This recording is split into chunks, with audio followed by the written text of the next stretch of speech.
today's event, which is a joint venture with Brazilian Center for International Relations, CEBRI, Fernando Henrique Cardoso Foundation, FHC, and Jazeera Media, member of the Eurasia Group.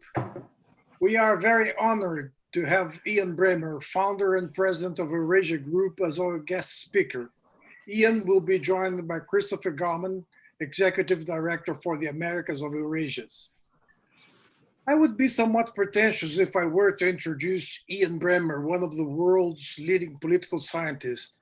I have found, however, a brief and appropriate description in the Eurasia webpage, namely, and I quote, Ian Bremmer is a political scientist who helps business leaders, policymakers, and the general public make sense around them. Ian is an independent voice on critical issues around the globe, offering clear-headed insights through speeches, written commentary, and even satirical puppets, really. I remember when I once visited him in New York, I saw what I first thought was a character of the Muppet Show series.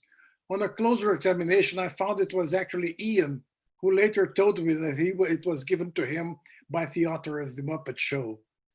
Well, our subject today is COVID-19, the geopolitical recession and Brazil perspectives. We are witnessing an accelerated transition to a new and still undefined international order. Landmarks of these transitions are well known. The end of the Cold War, of the Berlin Wall, the dissolution of the Soviet Union, and the reunification of Germany. Then we have the 90s, the decade of the end of history, marked by the perception of an undeniable leadership of the United States, which paved the way for further improving the international multilateral system of its own inspiration, with the creation of WTO, the NPT expansion becoming more comprehensive.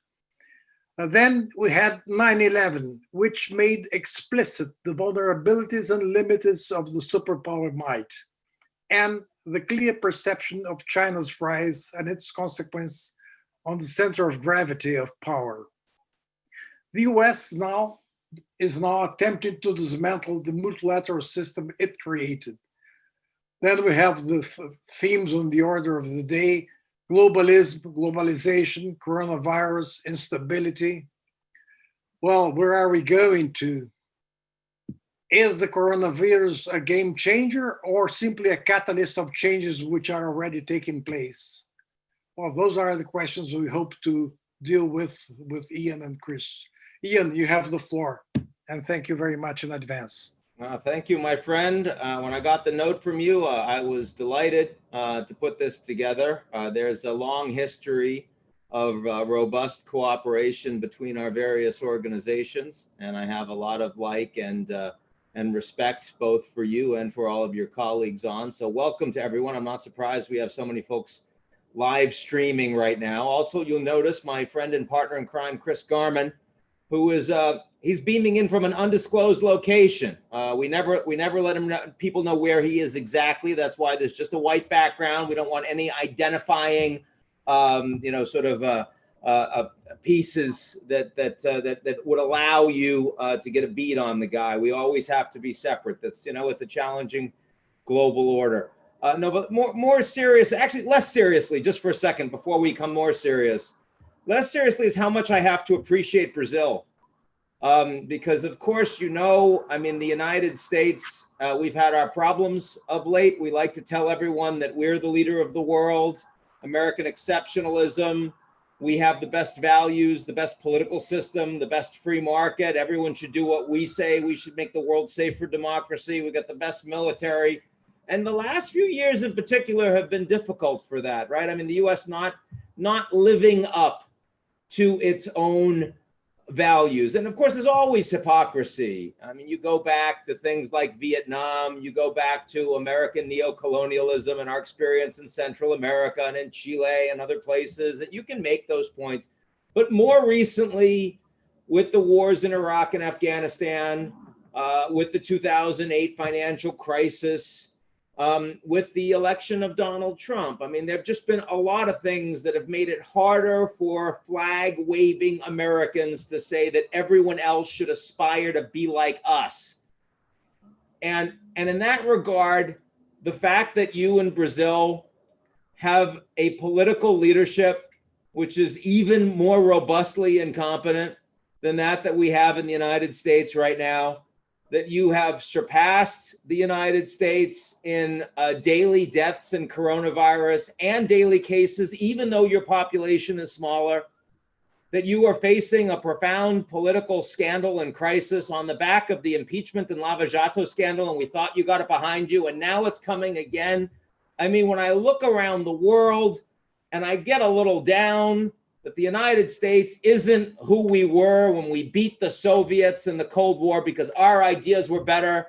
And I love Brazil, and you know we have offices there, and I love the Brazilian people, and it's a fantastic place to be, but your political system is god-awful. And I feel like we can now be partners in a deeper way as we experience this profound dysfunction together. We shouldn't, I mean, everyone says America first means America alone, but why can't America first be America and Brazil together alone? I think that this is something that we should really try to work together to create some fraternity among the politically disaffected in our two great democracies. So that was a little bit of tongue in cheek, but of course, like any good satire, an awful lot of truth, I think, found in it. Now, maybe before I turn it over to Chris, a little bit of seriousness about where I see the world going. To start, if we want to assess how the Americans are doing right now, it is really important not just to look at President Trump and his tweets, because they will distract you. They will make you feel like the United States is heading to civil war or authoritarianism, that it's all over, that no one listens to America anymore. I mean, just today, Trump says he's going to have a G11 instead of a G7, and he's inviting the South Koreans, the Indians, the Australians, and the Russians to come and meet. And of course, Trudeau and Merkel and Boris Johnson quickly say, actually, no, we're not going to do that. We don't want the Russians to come. And it's kind of like when Trump says over the weekend that he's going to designate Antifa a terrorist organization. He has no power to actually do that. But for a day, everyone goes, oh my God, he's going to do this. And then he says, I'm going to leave the World Health Organization, which is embarrassing in the middle of a pandemic. But actually, you can't leave unless you pay the arrears that we owe, which we're not about to do. And if he actually starts the process, it's a year before he can leave, which means we have the elections first. So like so many things, like the wall we were going to build that Trump was going to pay for, secret, we already have a wall. I think we've added a few miles. There are some fencing elements. The Mexicans are not paying for it. There's a lot of rhetoric. There's a lot of incompetence. There's not a lot of there. If you look at where the there is, Trump acts a lot like a lot of others who are in his party. He has reduced regulatory authority.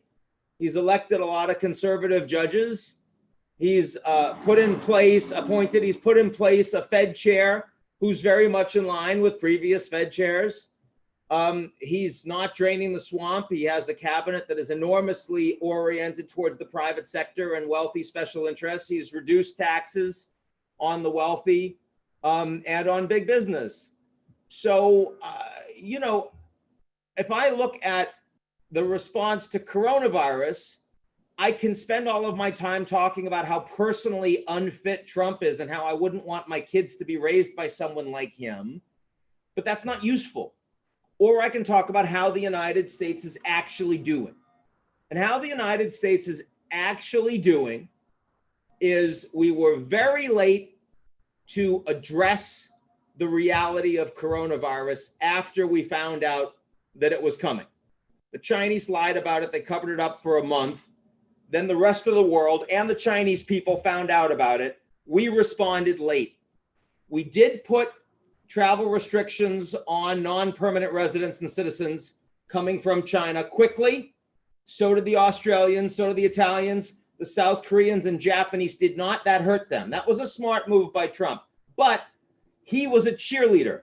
No worries, no problems, we'll take care of it. And as a consequence, he didn't move to address ensuring that we had resilience to pandemics.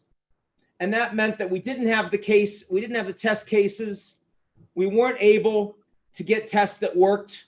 The Germans were way in front of us. The South Koreans were way in front of us. And we weren't able to quarantine as quickly as we might have. And that led to a bigger expansion of outbreaks than we should have had. Now, by the way, that's not just Trump's problem. That was also the problem of a lot of governors locally. Washington State did a really good job when they had their first initial outbreak in an old folks' home. But in New York, we did not. And as a consequence, 50% of the people dead in New York State and New York City are in old age homes. And you can't blame Trump for that. So I would say that on the healthcare response and on the general pandemic response of testing and quarantining and contact tracing, I'd give the United States negative grades. Not failing grades, but negative grades. Not North and Italy grades, not Brazil grades, but failing grades. Say C-D. On the economic side, I'd give the United States high grades. Everyone I talk to in the US that knows something about economics, every Democrat, Jack Lew, Larry Summers, Jason Furman, I've spoken to all of them in the last couple of weeks. They've each told me separately what an amazing job Jay Powell has done as Fed chair. Trump appointee, fantastic, world class, and the US markets have done well as a consequence of that. We've also been fast and big and bipartisan on the economic side, from Mnuchin, our Secretary of Treasury, as well as Nancy Pelosi, the Speaker of the House. They don't like each other, but they got it done. Over 10% of GDP, the whole economy. And we expect that there will be yet another tranche to probably extend unemployment benefits, to help with bailouts of companies under bankruptcy threat, both large, medium, and small, in the coming months. Will it be enough as we get close to November? I think no. So right now, I would give the US strong marks on domestic economic response, better than almost any other major advanced industrial economy, but tending in a weaker direction. Look at how the Americans have been affected so far, both economic effects and healthcare effects. And you'd say about what you see in Europe. The US economy is performing a little better than Europe. This year will perform a little better than Europe. Per capita deaths right now, a little better than Europe, probably will end up a little worse because we're about 10 days behind in terms of where the peak was and is in various American states from when the coronavirus hit Europe. And you shouldn't compare the US to Germany or just Italy. You should compare the US to the EU and the UK. Then you get roughly commensurate economic size, roughly commensurate population size. There you'd say the Americans a little better economically, a little worse on the mortality and caseload. On the society side is where the United States is, of course, failing. That's where you see this massive inequality, much bigger in the US than in Europe, and also massive racial inequality in the United States. And that is playing out very badly indeed. In my city, in New York City, and I'm hearing it right now, massive protests just a few blocks outside of where I sit right now. Over the last 3 months, all I've been hearing are ambulances every day, every night. Now I'm not hearing as many ambulances because there aren't as many people dying. Instead, I'm hearing police sirens all day, all night. I'm hearing helicopters all day, all night. I won't hear helicopters tonight because there's a damn curfew in New York City starting at 11 p.m. It's a city that never sleeps, and we're going to be sleeping tonight.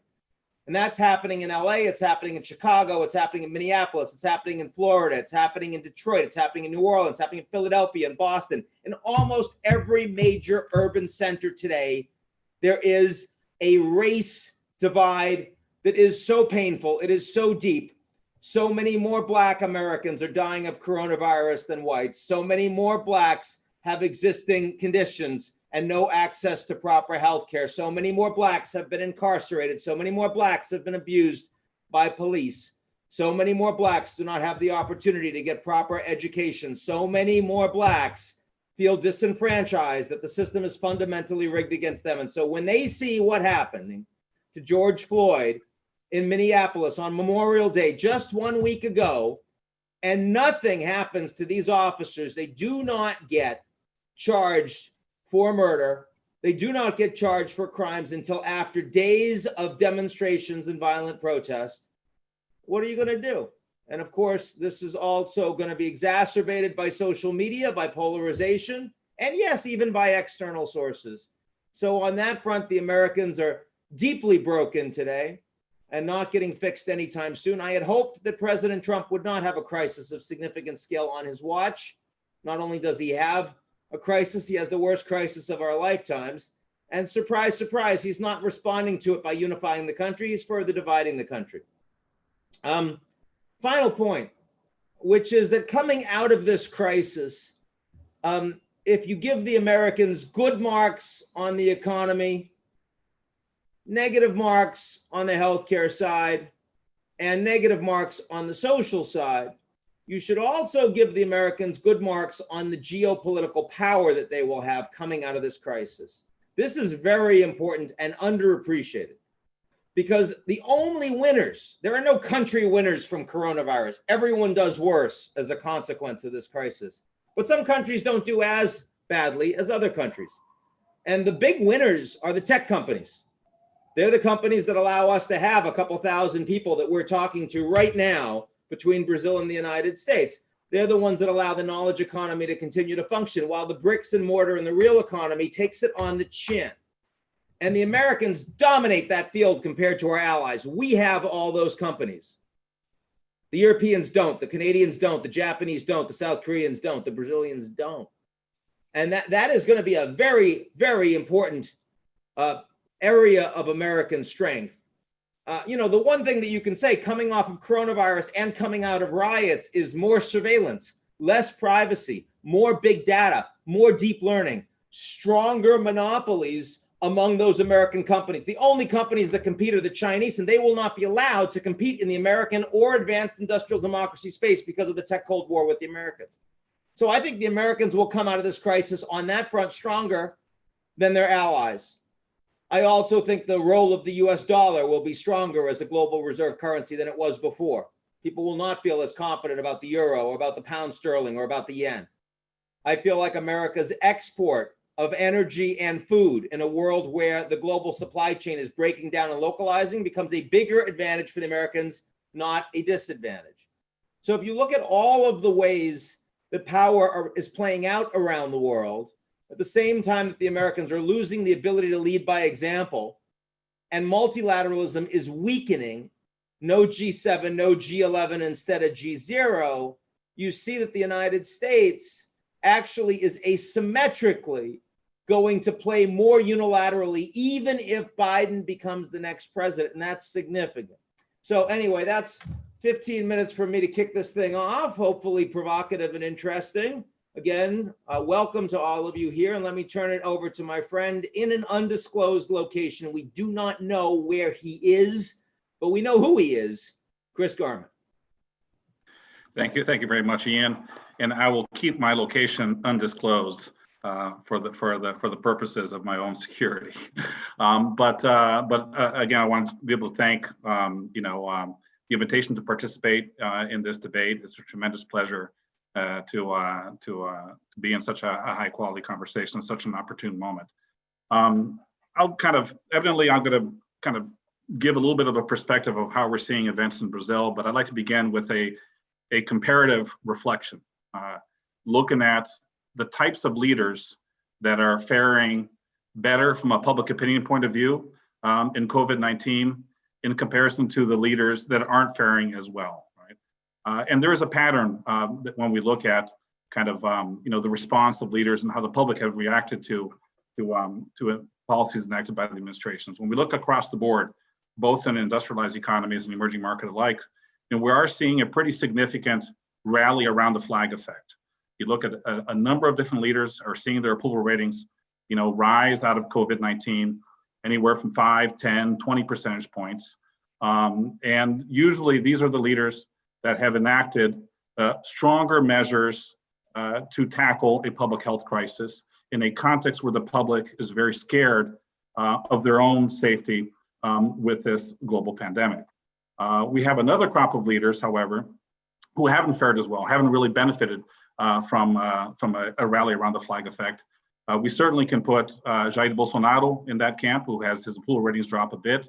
I think we put Manuel Lopez Obrador within that category. We put Donald Trump within that category. He had a little bit of a rally around the flag effect, went back to where he was in pre-COVID levels. Maybe Duterte, Erdogan, Putin. What's interesting is that leaders who had very strong anti-system, anti-establishment credentials coming into COVID-19 are performing more poorly in comparison to leaders who have at least the traditional establishment credentials. Right? We have to remember that we came into this environment with deep levels of distrust towards public institutions like the media, the judiciary, political parties. Look at public opinion polls, the level of disenchantment with the systems, broadly speaking, was very, very high in continental Europe, United States, and in much of Latin America. We had a crop of leaders who were elected with very strong anti-system, anti-establishment credentials. But it is precisely those leaders who are performing more poorly on a relative basis because their instincts, when faced with a political crisis or a pandemic crisis, is to fight your way out of a corner, right? And so when we look at kind of the reaction function of Jair Bolsonaro, who in the middle of this pandemic, his initial response was to criticize the judiciary, criticize governors, criticize party leaders, kind of fight his way out of a corner. That was the script that was successful that led him to be elected in office in the first place. That was the script that was successful when governing, but it was a script that hasn't necessarily done him much favor in the middle of this crisis. But we're seeing this type of pattern more broadly, right? I think that's interesting to call into attention. Now, that said, looking at Brazil more specifically, it's certainly, the headlines coming out of Brazil couldn't be worse. We have not only a public health crisis, which doesn't look to be, close to coming under control. We have a president who has been blasting governors for measures of social isolation, fighting his way in a context where he has been tremendously isolated politically. We have a political scandal brewing around the president's inner circle that led to the exit of former Minister of Justice, Sergio Moro, all about the president's desire to be able to control the federal police. And over the past couple of weeks, we have a brewing and deepening institutional crisis between the federal Supreme Court on the one hand and the administration on the other. What's likely to come of this environment? Two broad comments that I'd like to make for us to be able to have time to discuss in Q&A. The first is, I think we're headed towards an environment in Brazil of a deep polarization of kind of political forces, but probably not an environment in which the president loses his mandate, and probably not an environment in where we're going to have an institutional rupture and kind of a breakdown of the democratic order. First, what really calls, at least stands out when looking at the environment in Brazil is that, yes, President Bolsonaro, has isolated himself. You look at, the media is blasting him. Governors and mayors stood in opposition towards him. The courts are standing in opposition towards him. But if you look at public opinion polls, his base of support has shown to be reasonably resilient.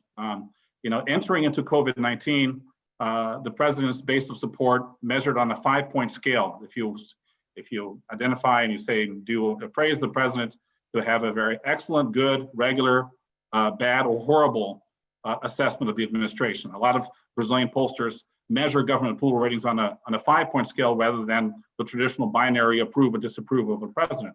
So the president's approval ratings on a 5-point scale, the excellent and good rating prior to COVID-19 ranged from anywhere from 30% to 36% excellent and good ratings. Now, 3 months into COVID-19, his excellent and good ratings have ranged from 26 to 32 percentage points. In other words, he's dropped on average about close to 5 percentage points within his base of support. His negatives have gone up and his regulars have diminished, but it isn't a significant drop. And let me translate these numbers, right, on a binary scale. We've had 2 polls that were released over this past week, Datafolha and CEBC, PASB. Datafolia's approval ratings on excellent good were 33%, the regular at 22%, the negatives at 43%. For you to translate that number into an approve, disapprove rating, right? The information or the quick shortcut is you get the regular, the regular, and you divide it in half. So an excellent good rating of 33 and a regular of 22 translates to an approval rating of 43%, right? And a disapproval rating of 54%. Exactly the same numbers that Donald Trump has in the United States. You get the CEBC PASB poll, he has an approval rating of excellent good 26, regular 23, and a negative 49. So there you have a 37% approval rating and a 60% negative rating, right? These are not the levels of public support which are consistent with the president being removed from office. In order to be able to remove the president from office, you need 2/3 support in the lower house, either for an impeachment or to approve a motion to be investigated in the federal Supreme Court. And I'll tell you that all the party leaders that we're speaking to in Congress, there is no appetite to remove the president in the middle of the pandemic. And Congress is very afraid of the public opinion backlash to moving against the president more broadly, right? In other words, the point is the president's approval ratings have to drop a heck of a lot more before we get into that type of environment. And I think that this speaks to kind of the nature of polarized politics that we're living in Brazil. We have a society that was already polarized entering into COVID-19, and probably coming out of COVID-19 will be even more deeply entrenched in a polarized environment. This is a president that will probably come out weakened. We do think that the specter of impeachment will hang over the head of the president over the second half of the year. Investigations against the president will continue. They will not abate anytime soon. And probably the president's support will drop a bit more.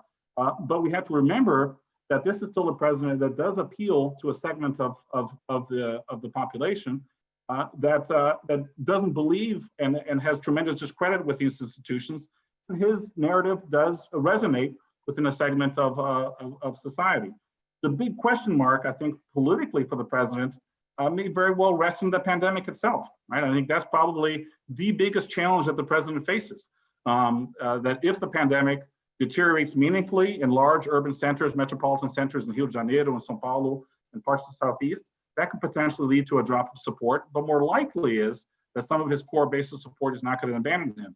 And to the extent that his core base of support doesn't abandon him, not only will Congress think twice about moving towards impeachment against the president, but also the institutional crisis between the courts on the one hand and the executive on the other will also hold some certain bounds.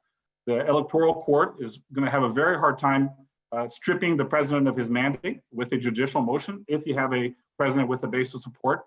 And the federal Supreme Court is going to take a certain care to avoid an equilibrium where the institution come out weakened in a very nasty fight between both branches of government. So I think that there are probably bounds on how nasty this crisis is likely to get, at least when it comes to the permanence of the president in office. And when it comes to the potential for an institutional rupture, we can talk about this in Q&A, but our assessment is that the military will back this administration, and they have been, but at the same time, this is not a military and the upper echelons of the military that will back the administration no matter what. In other words, this is a crop of leadership in the military that came out of military rule, very much of the view that they needed a constitutional order, right? So when it comes to kind of closing institutions of the Supreme Court or Congress, we still think that that's very, very unlikely. Probably one of the bigger challenges and questions, at least from a policy point of view, coming out of all this is, okay, if the president doesn't fall and he finishes his mandate, what type of social and economic environment is Brazil going to live in coming out of COVID? And we're going to have a massive social, political, and also fiscal challenges coming out of this environment. Brazil has a very high debt to GDP ratio, around 78% of gross debt to GDP. Depending upon the size of the hit to economic growth, which is going to be significant, Brazil could end 2020 with a debt to GDP ratio of 90 to 100% of GDP. So one of the larger policy challenges will be in the fall of this year with a headline, let's say, drop of GDP, anywhere from -6 to -8%. There will be significant pressure in Congress in order to be able to extend the period of exemptions to the constitutional cap on spending from this year to 2021. In other words, the debate will be, how do we dig ourselves out of a massive and historic recession? That's not easy to engage in that debate when you have a president fighting for his political life and probably embattled and weakened coming out of the mixture of a deep recession and a COVID and public health crisis. And here I would just say, just to leave my comments with one final bet, that we probably will be in an environment where the concerns of an unhinged fiscal crisis will be at our doorstep. This is the heart of the currency crisis that we've seen over this past month. It's abated over the past 2 weeks. But there's one bit of good news, which is when you look at the leadership in Congress, they're probably going to provide some guardrails for how negative this crisis is likely to evolve. And in speaking with a lot of the party leaders in the Senate and the lower house, an interesting thing that really comes across is this is a congressional leadership that was molded by the previous economic and political crisis of 2015-2016 that led to the downfall of President Dilma Rousseff. And for better or worse, the fiscal crisis was at the heart of the economic crisis of confidence that Brazil has lived through. And a lot of congressional leaders, kind of over the past 3 to 4 years, they have increasingly made the link between a fiscal crisis on the one hand with an economic crisis on the other. This led to Congress approving the constitutional reform that led to a cap on spending. This led to a failed attempt of pension reform under Michel Temer and a successful attempt for pension reform for Jair Bolsonaro. And this crop of leadership enters into COVID-19 with the lessons from the previous crisis in mind. What does that mean? It means that this Congress is worried about an unhinged fiscal crisis coming out of COVID-19. And so that suggests to me that while we're going to probably have a fiscal environment in which the fiscal framework may very well be stretched, it'll go beyond what market participants are liking, but at least there is an environment in Congress in order to be able to avoid a complete unhinged crisis of confidence on fiscal accounts. And it's not a coincidence that we're probably going to get some kind of grand bargain where more spending on a temporary basis out of COVID-19 for this year and for next year may very well come with some countervailing measures on fiscal reform to be able to control future obligatory spending going forward, right? So this is not a great environment, a highly polarized environment, embattled president. I think that we're headed for very choppy waters ahead. The institutional tensions have all the elements to deepen over the next couple months, but at the same time, I think that there's some important guardrails in terms of how severe the crisis is likely to go. And I think that the role of Congress will probably be constructive in this environment. But let me end it here, and then we can open it up to Q&A.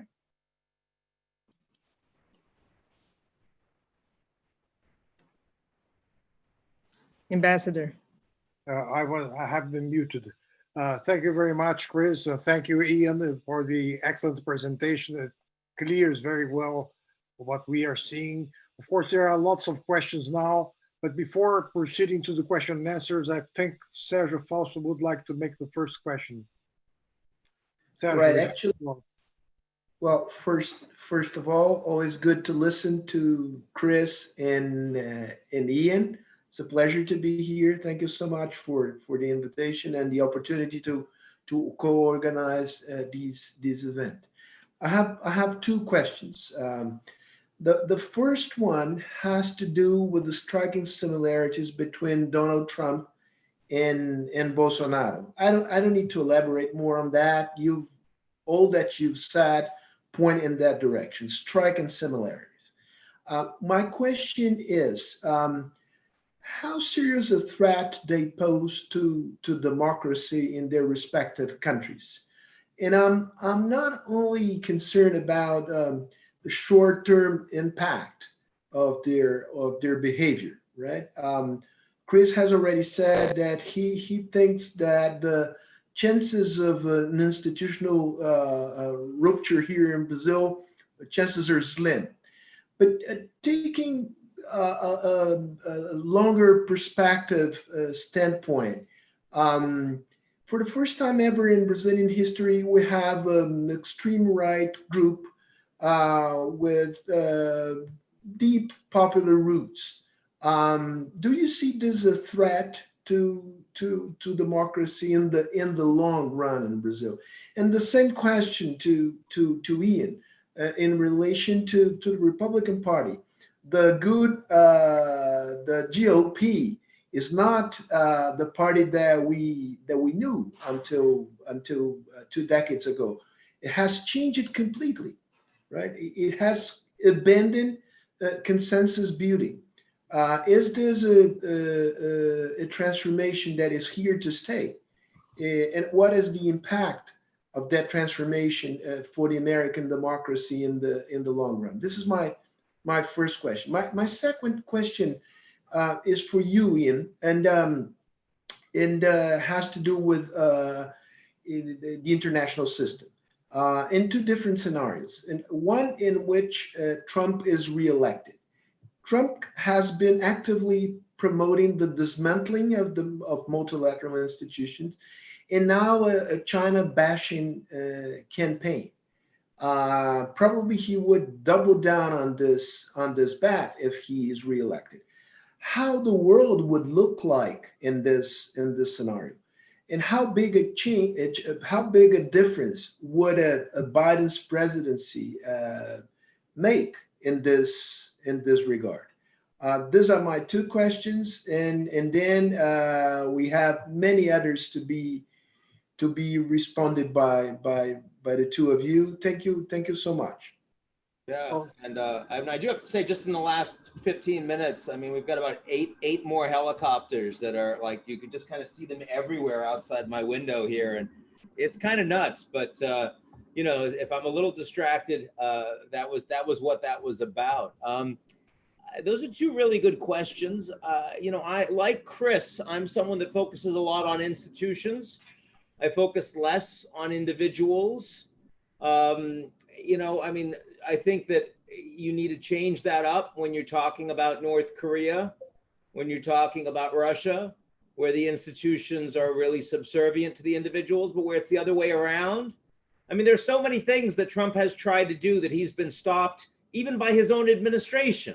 He really wants a better relationship with Putin, with Russia. He hasn't been able to do it.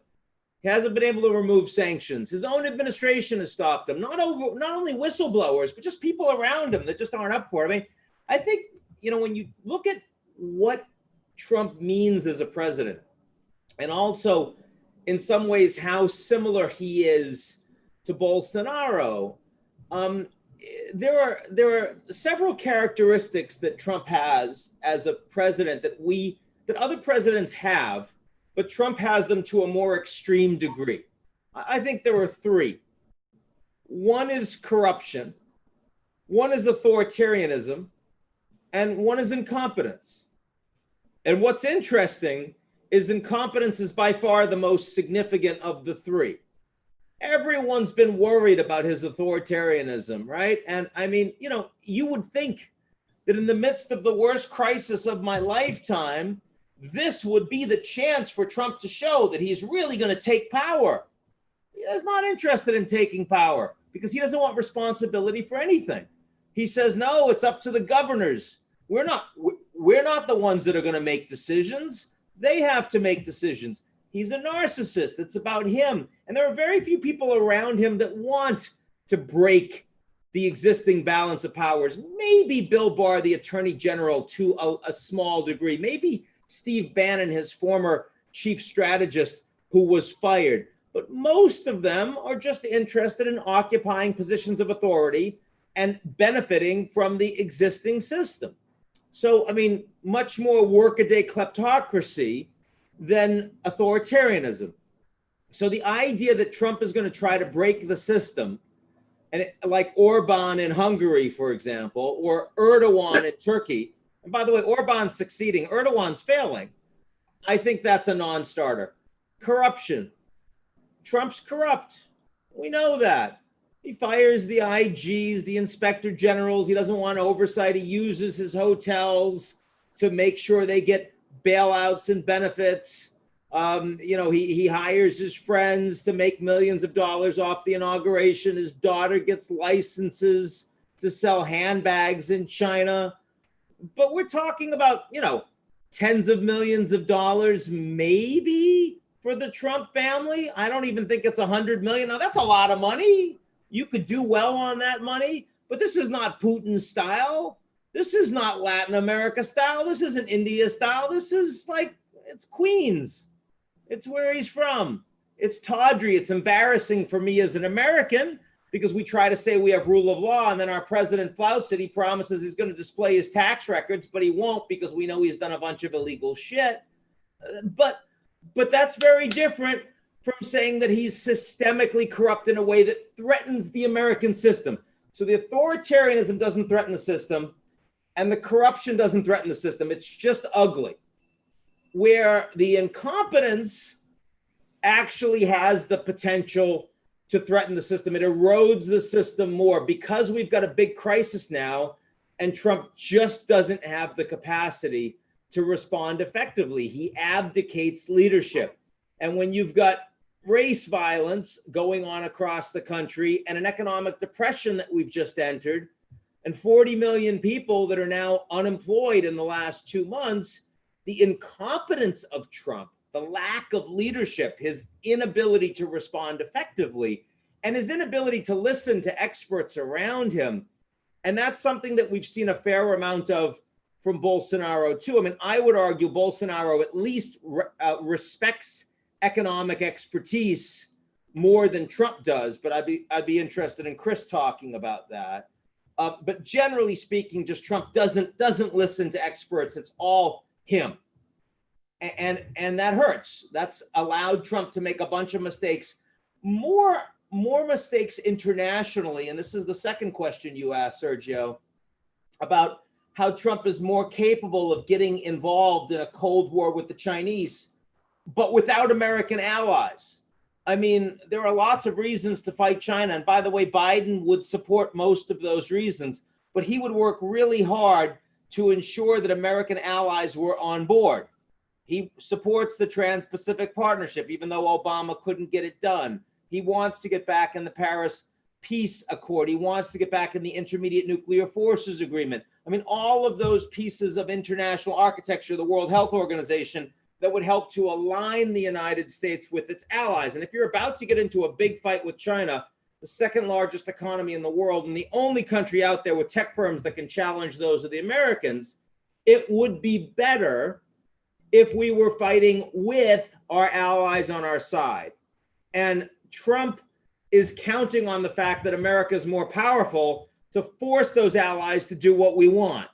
And in the case of Mexico and Canada, you can get them on board on pretty much anything because they have no choice. And in the case of the UK on 5G, you can get Boris on board.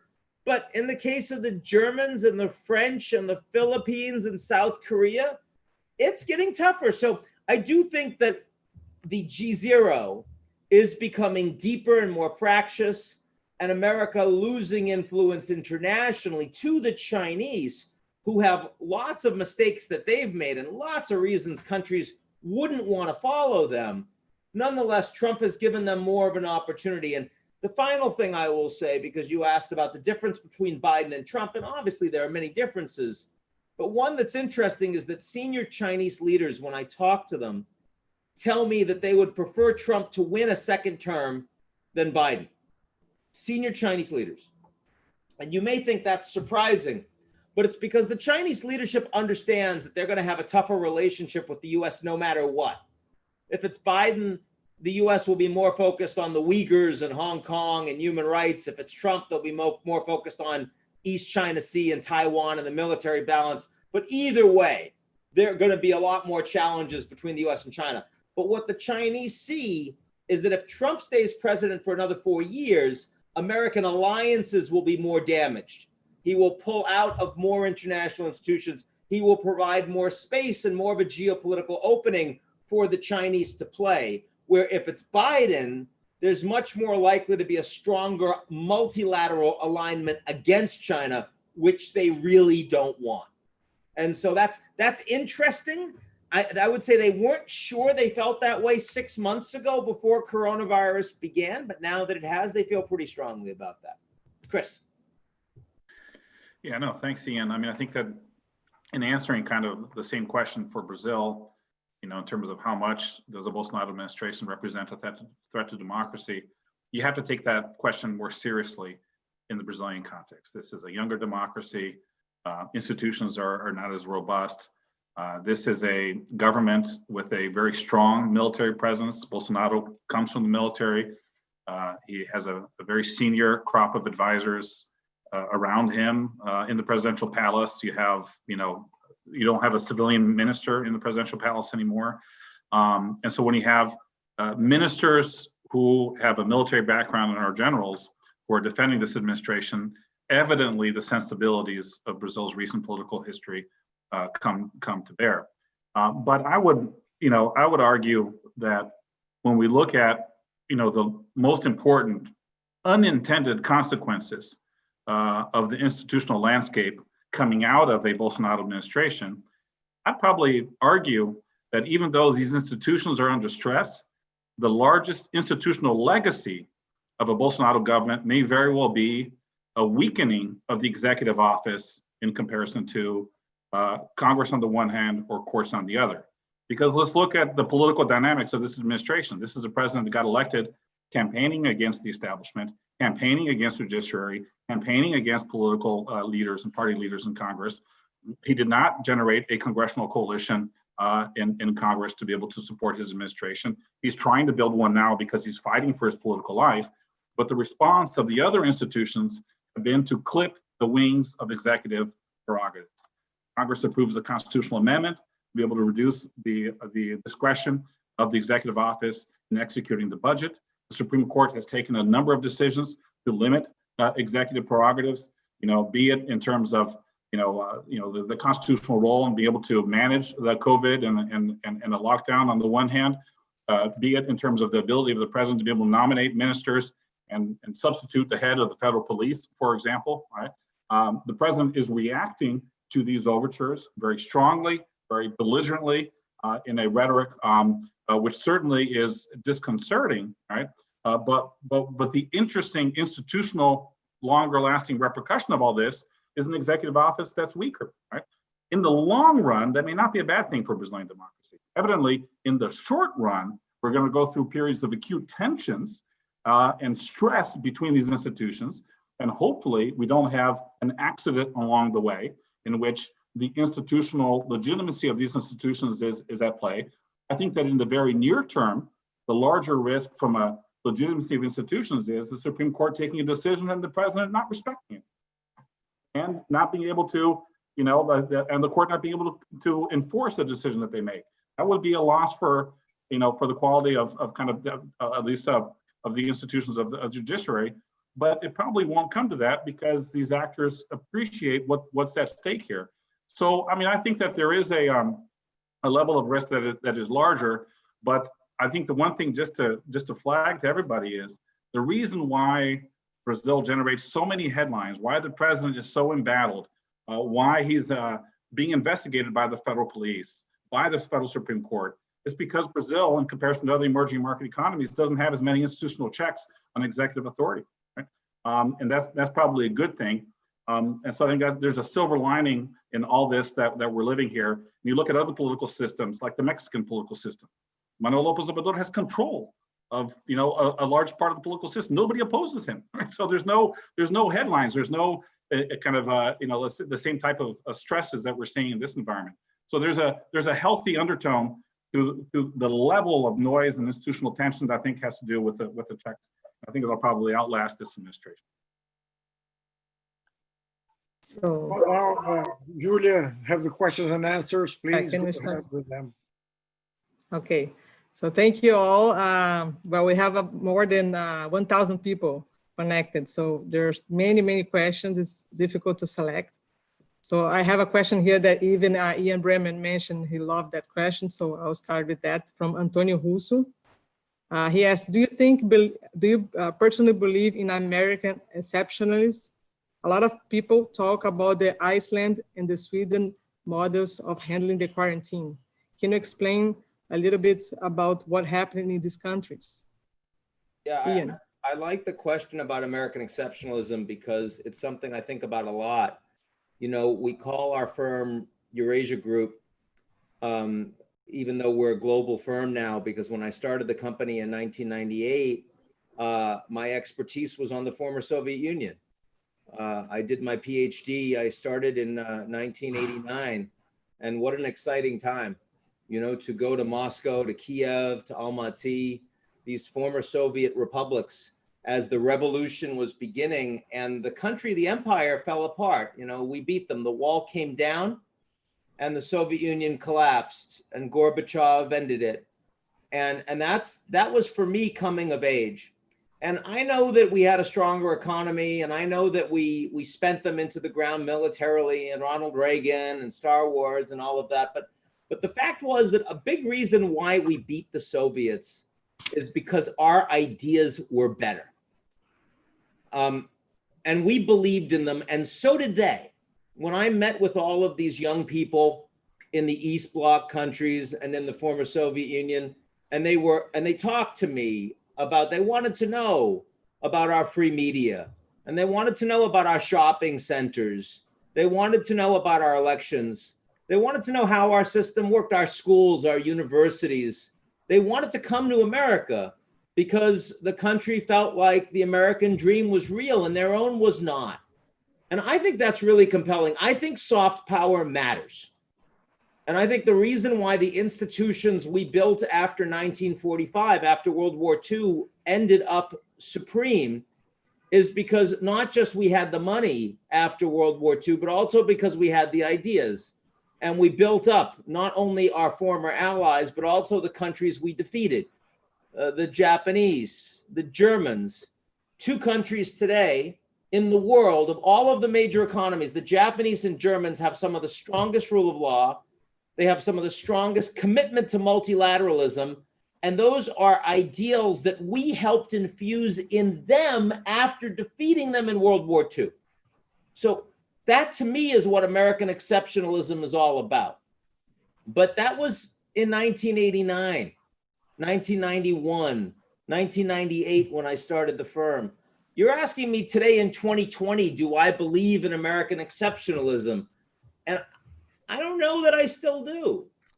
And it's really painful for me to think about. Not because I think the Chinese system is better or that I'd rather live in it. No, that's obviously not true. But rather, you know, as someone who grew up in the projects with, you know, a grandmother that came over, escaped from Syria as an Armenian fleeing genocide to Ellis Island, and the country meant everything to her in terms of opportunity. And now I look at the kids I grew up with, and they're still in the projects, and they didn't have those opportunities. And I look at people today in the middle and working class, and I look at 25% unemployment, over 10% of which is structural. I look at how much inequality there's been over the last 20, 30 years, and I've done so well, and Chris has done so well, and yet so many people have watched their income stay flat. It doesn't feel like the American dream applies anymore. And when it doesn't, you can understand why a lot of people don't support immigration the way they used to. And how can we plant flags around the world and tell other countries that they need to be like us when not only our efforts at regime change fail so badly in Iraq and Afghanistan, and we give up on these people and we fight them with drones and with bombs, but we don't actually provide the support for them to develop civil society that they need. But we can't even build a civil society with a social contract that works in America. Now, I don't think our country is broken beyond repair at all. I don't believe that. But I also no longer believe that the American system should be emulated by everyone in the world. I actually think we have to fix. And the reason why so many young people say that they would rather live in a socialist economy than under free market capitalism is because they look at America and they say, well, if that's free market capitalism, I don't want it. A lot of Americans say they'd rather live in socialism than democracy. And it's not because they don't like democracy, but they say that, well, look, if that's democracy in America, I don't want it. It's because our own representative democracy doesn't represent a lot of people. It's been captured. And our own free market capitalism doesn't give most Americans the opportunity to collect capital. And if they have no access to capital, why would they be capitalists? If you think your kids can have no access to capital, why would you support a capitalist system? If your elected leaders don't represent you and you think they lie to you, Why would you support a representative democracy? And that's how we got Trump.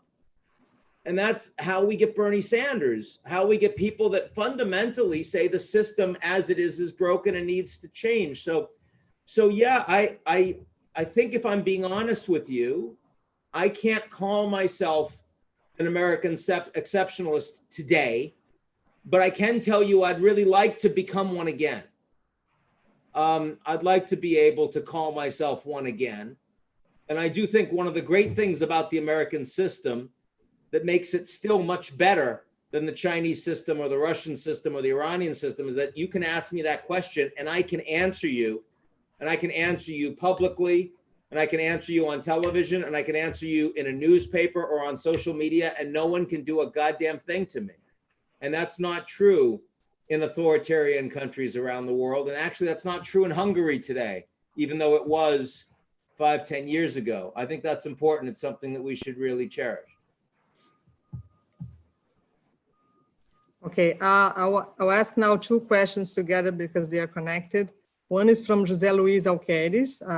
Do you believe the military could move to support or impose the resignation of Bolsonaro in benefit of Mourão if political operators convince the Congress, the STF, and public opinion that we can't accept the incompetence to deal with the problems to come? And another question from Otávio de Barros. In the case of a coup in Brazil, how would the international community concretely react? What actual impacts would have in the economy in particular? Chris. Yeah, I mean, when it comes to the first question, what's the likelihood of the military leadership forcing the hand of the president to resign from office so that the vice president can assume? I think it's highly unlikely. I think that the thesis that the president could be guided, tutelado, by the military is very hard to envision in practice. You don't really control a president, much less a president like Jair Bolsonaro, right? So I don't think that the president would accept some kind of intervention on that behalf. You look at kind of the sway of the generals in the presidential palace. Yes, they do have some influence. The president does listen to them, but they're not the driving force of policy. Ultimately, I still think that the president is very much in the driver's seat. And if, what would be the conditions that the military would impose such a decision? It would probably be an environment in which you have a significant public health crisis, more dramatic drop in the president's approval ratings, an unhinged, let's say, financial crisis of confidence. And if we're there, the president will be removed by other means. Right? He'll be removed either from motion of impeachment in Congress or from a decision in the electoral tribunal. In other words, the key variable is not whether the president accepts a resignation from the military, it's whether he loses popular support. If that happens, then the other chips will probably fall along those lines. Ian, did you want to take about the second question on the international repercussions? Yeah, the second question. The international repercussions of, remind me? Of. It's about international repercussions of a coup d'etat in Brazil or any kind of institutional rupture in Brazil. I mean, specifically the economic effects of such an event. Yeah, I'll also add another question connected to that from Décio Doni. Recently, we have witnessed foreign capital leaving Brazil. Do you think this process is set to continue? Yeah, I mean, first of all, I mean, I agree strongly with Chris that I think the likelihood of this scenario is so limited that, it's not something I'd spend a lot of time worrying about. I mean, I don't really worry about the US implosion of institutions. I don't worry about Brazilian implosion of institutions.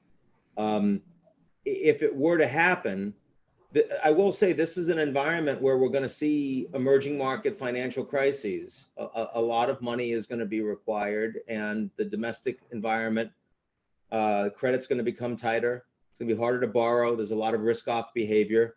The IMF, the international institutions are not going to be able to provide what's necessary. A lot of middle-income countries are going to get hit. I'm more worried about a country like Iraq, given the energy production and where prices are.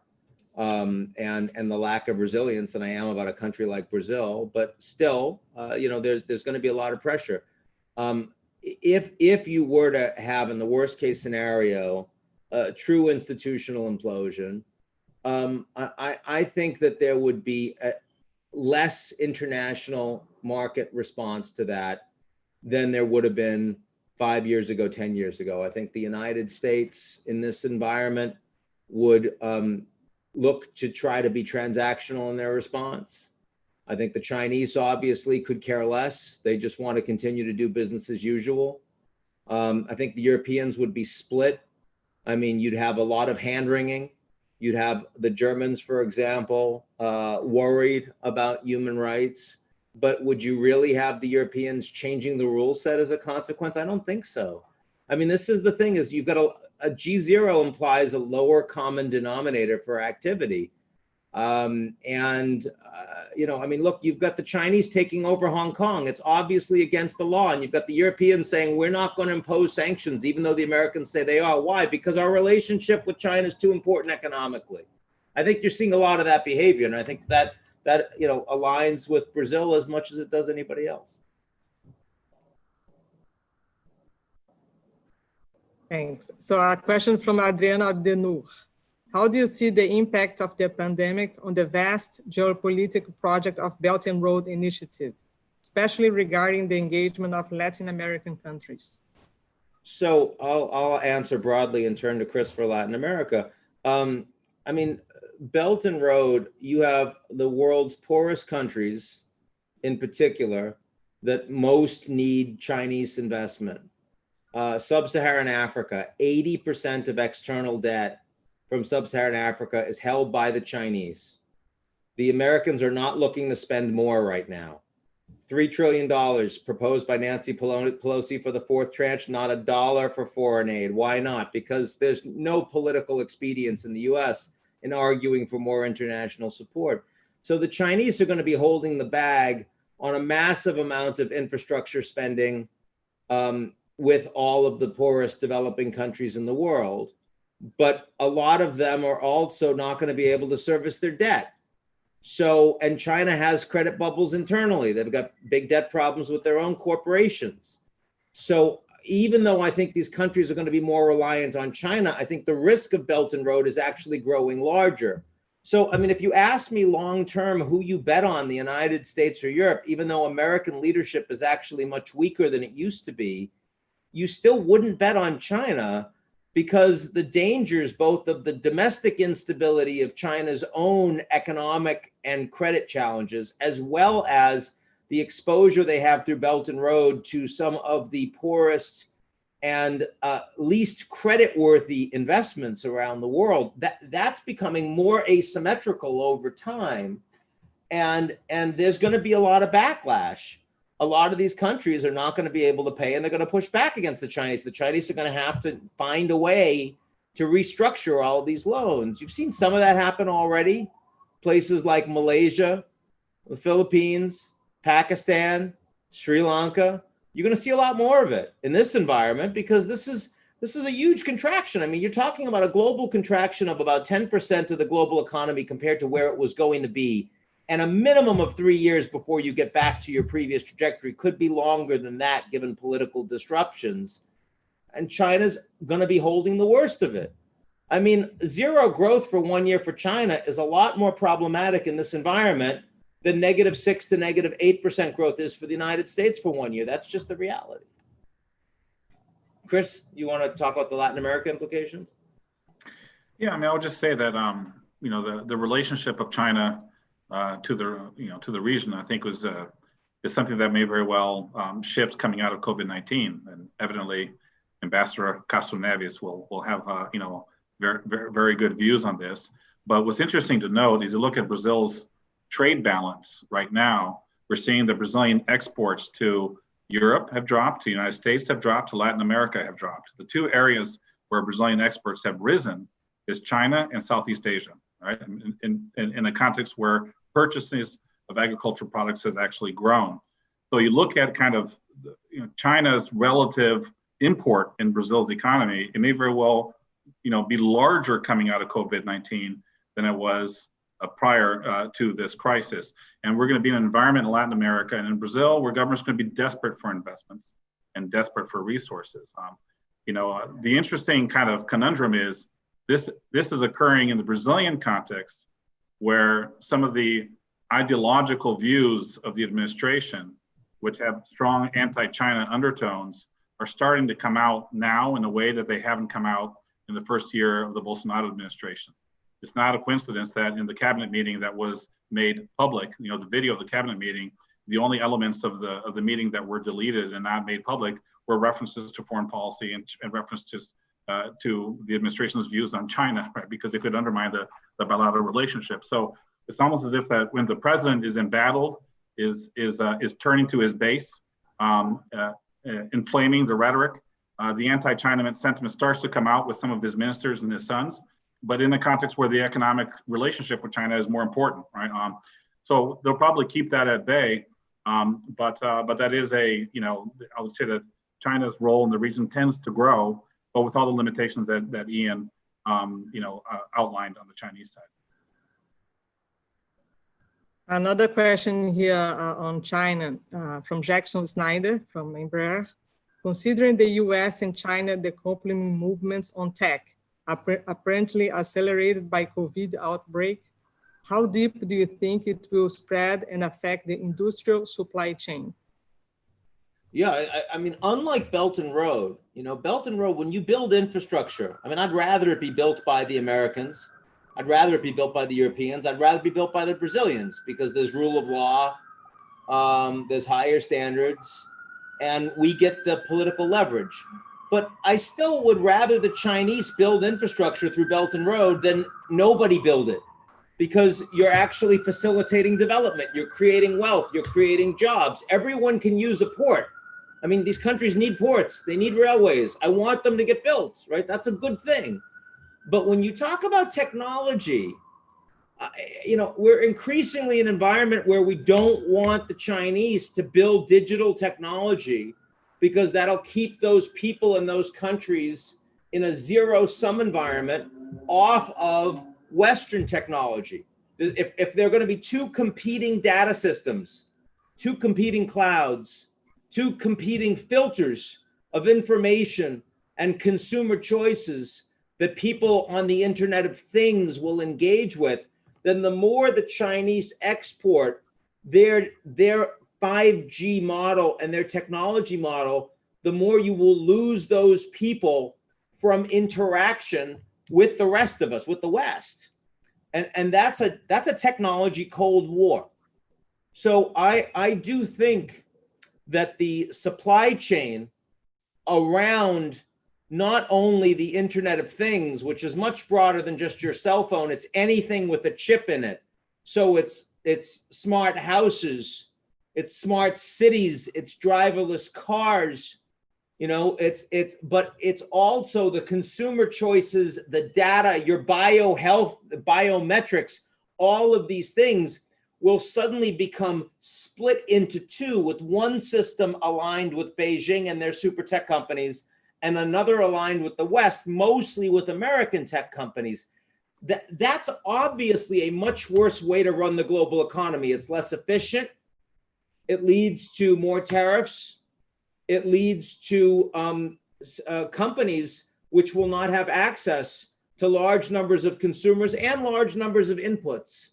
It's the opposite of what a company like Amazon or Walmart is trying to accomplish around the world. And look, there are problems with the American firms too. They're under-regulated, they're incipient monopolies, they're not necessarily good for civil society, and they buy up smaller companies with their own data and market knowledge, and they make anti-competition more significant. They make the barriers to entry higher. But they're still much better than tech companies that provide their data to the government and help to create a technologically empowered surveillance state, which, to be fair, is one of the reasons why the Chinese were so effective in being able to quarantine and stop the virus in its tracks.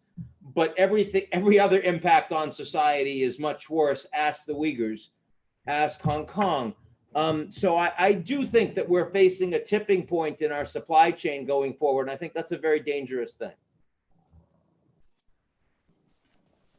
A different topic. Question from David Taft, CEO of Siemens, about climate change and the energy transition. What does the debate look like going forward?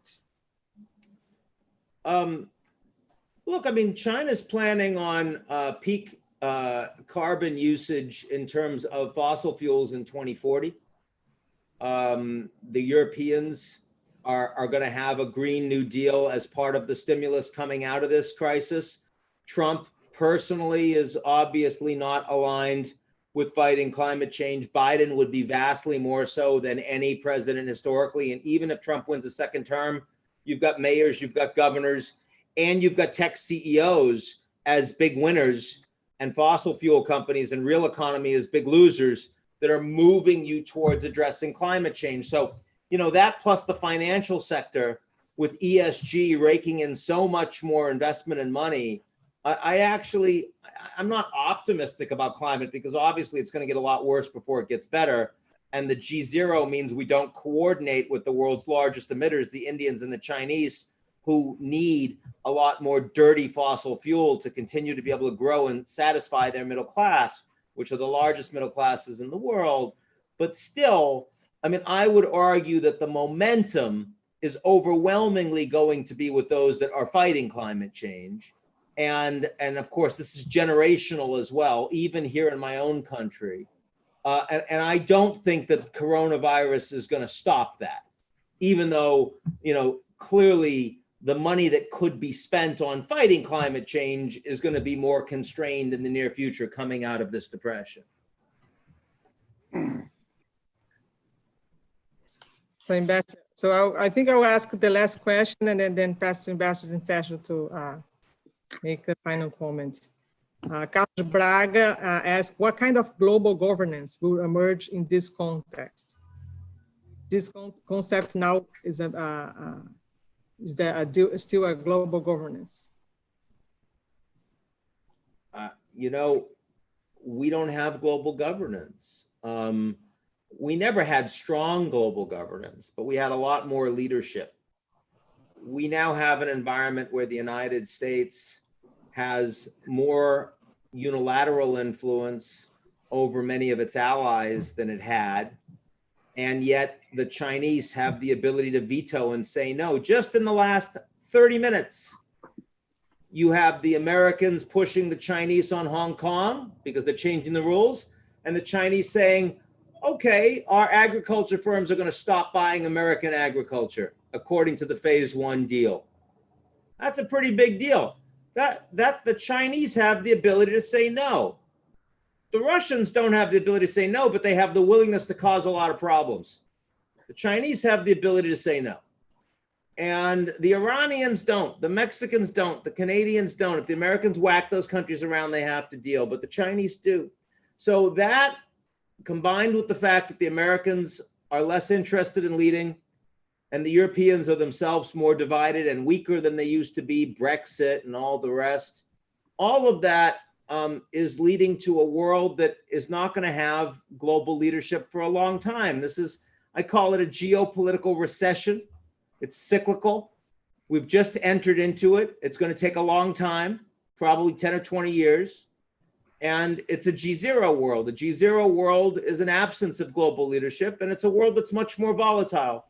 The good news is that a lot of the institutions that we created after World War II that don't work well anymore, it becomes obvious they don't work, and we need to reform them or create new ones. I mean, if you had to create NATO today, you wouldn't create NATO. You wouldn't create a transatlantic security alliance focused geographically on the Russians and focused thematically on conventional and nuclear weapons. You wouldn't do that. You would create a security alliance focused on Asia, and it would primarily deal with cyber technology and economic and trade issues with some military support as well. It wouldn't look like NATO, but we're stuck because we've got NATO. So the G0 on all of these issues is going to force people to think more about how the institutions are broken, how they don't work, how they need to evolve, they need to adapt, they need to be reformed, and in some cases, they need to be broken and started from scratch. And that's the opportunity, that's the challenge. It's going to be a tough time, a crucible, but a crucible that creates rebirth and opportunity for human beings that won't live in an American world, but they'll live in a world where the Americans are still the most powerful and influential power, and hopefully some of that power can be used for good. Last quick question from Graziele Parenti. Has the American dream failed? It's failing. It hasn't failed. It's failing. I mean, if it was up to me, I would get Cristo, the Italian artist, and I would have him take one of those big orange tarps and just put it around the Statue of Liberty. Don't destroy the Statue of Liberty. Don't take it away. Just, because we haven't decided. It's still there, but we don't know if it stands for us anymore, if we stand for it. Give us your tired, your huddled masses. Allow them here. I think we don't know what we stand for right now. So that's not to say the American dream is over, but it's to say that right now there's an open question. And an open question means we need to answer it better for people, for ourselves. And if we can't answer it for ourselves, then we're not going to answer it for any of you very well. Ambassador. Yeah, well, before concluding, I would like to pose a final question to Ian. As a matter of fact, regarding his last comment, so the Statue of Liberty has become some sort of a sphinx. Decipher or I will eat you. Well, but the question is the coronavirus a game changer or simply a catalyst of current changes? I think it's an accelerant. You're going to see 10 years of change in 18 months to 2 years. Structural inequality was already there, it was growing, but it's going to accelerate so much more, deepen so much more because of coronavirus. Racial tensions in the US were already there. They're going to accelerate so much more. US-China competition tensions were already there.